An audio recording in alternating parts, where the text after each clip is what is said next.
الحمد للہ وحدہ لا شریک لہ والصلاۃ والسلام علی من لا نبی بعد۔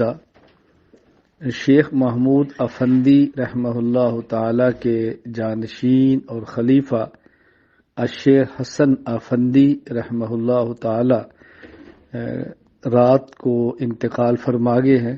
انا للہ و انا الیہ راجعون۔ اللہ تعالیٰ ان کی مغفرت فرمائے، درجات بلند فرمائے، اللہ تعالیٰ آخرت کی ساری منازل آسان فرمائے، ان کے پسماندگان کو صبر جمیل عطا فرمائے۔ حضرت شیخ افندی رحمہ اللہ کی پوری جماعت کو اللہ تعالیٰ ہمت اور صبر حوصلہ عطا فرمائے۔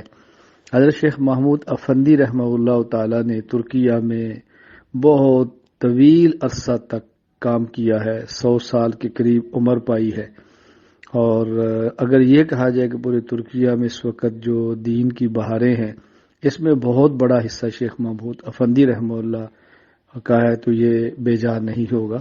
اور شیخ محمود افندی رحمہ اللہ کے جو خلیفہ کے انتقال ہوا، شیخ حسن 70 سالہ اپنے شیخ کی رفاقت اور صحبت میں رہے ہیں۔